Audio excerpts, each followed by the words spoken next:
Ouais, l'équipe, comme d'habitude, bagarre, tu connais ça, les frères. Aujourd'hui, ça va mal finir. Aujourd'hui, ça va mal finir, les frères. Vraiment. Mais la vidéo est gang, mais ça finit mal, les frères. Ça finit très très mal.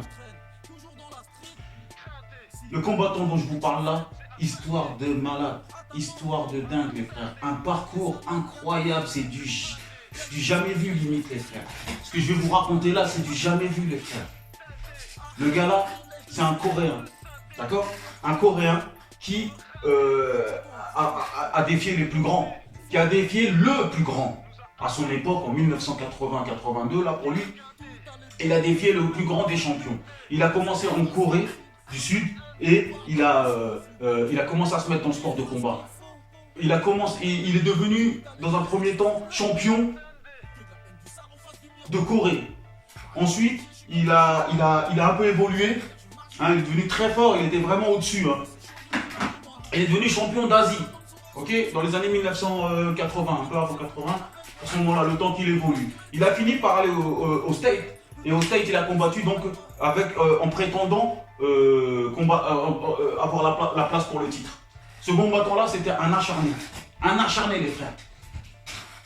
C'est un Coréen acharné, super technique, rapide, vif, puissant. Il avait un cardio incroyable, il avançait tout le temps.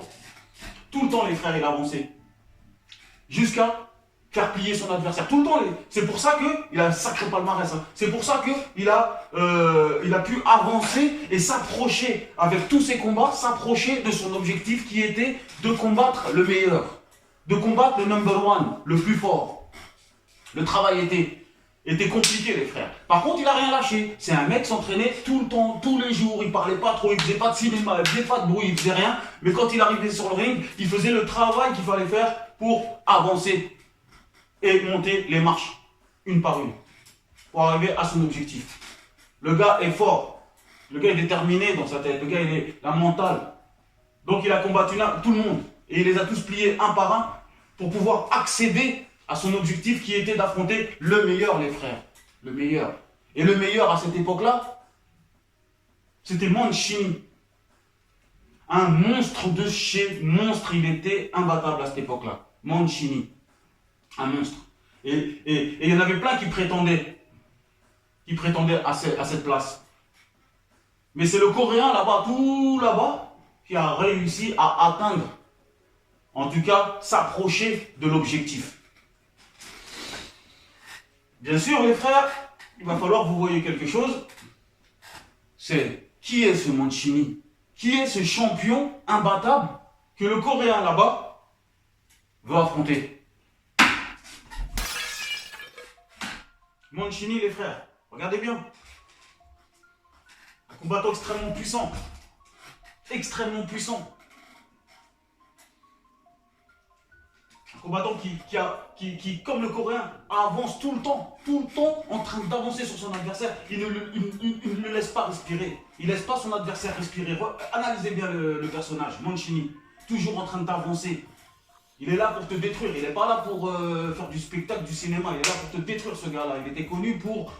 bien sûr, c'était quand même un bon personnage. Il avait quand même une histoire humaine. Mais c'était quelqu'un qui était sur le ring. Il était là pour te faire tomber. Pas de blabla, pas de chichi, pas de spectacle, pas de tout ça.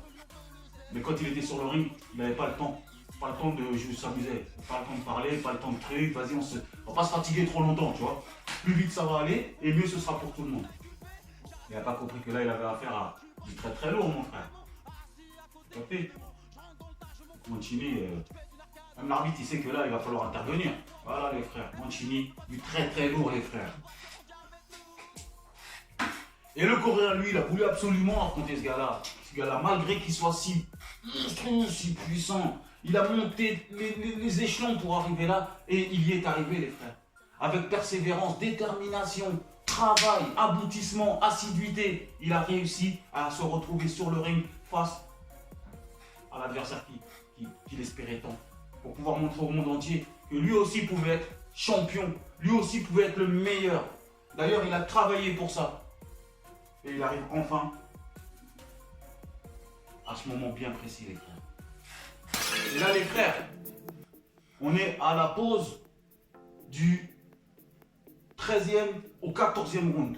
Donc là, il s'est passé un combat incroyable entre les deux personnages. Vous pouvez voir que Kim est bien amoché et que Mancini, lui, par contre, arrive assez en forme. On arrive sur le 14e round. Hein. 14e round, soyez attentifs, ça va super vite. Et voilà les frères, ce qui se passe. Ce qui se passe, c'est que le Coréen avait quand même, s'était quand même bien battu. Il avait fait un parcours incroyable pour arriver ici face à l'adversaire.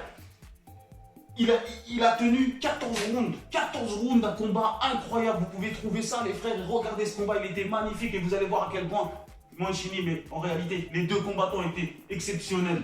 Ce qui se passe ici, les frères, c'est que Mancini met au tapis son adversaire. Kim au tapis. Kim s'est relevé, les frères. Il s'est relevé. Vous avez vu qu'il s'était relevé. L'arbitre, il a quand même arrêté le combat. L'arbitre a arrêté le combat. À partir de là, il faut que je vous dise quelque chose. Le Coréen, après s'être relevé, après l'arrêt du combat de l'arbitre, le Coréen, Kim, s'est récroulé de nouveau. Il a donc été transporté à l'hôpital où il décède. Dû au coup qu'il a subi pendant ce combat-là. Les frères, c'est un hommage à ce monsieur que je fais.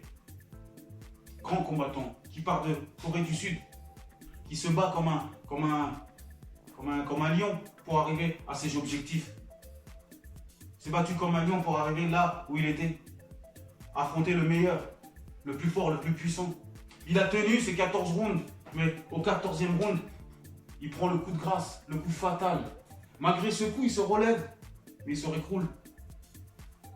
Et il nous quitte. Il quitte ce monde. Grosse histoire, les frères. Grosse histoire qui finit très mal. Je suis triste parce que c'était un personnage incroyable qui aurait pu apprendre beaucoup de choses aux gens. En termes de mental, détermination, puissance, efficacité, envie. Mais il s'est écroulé.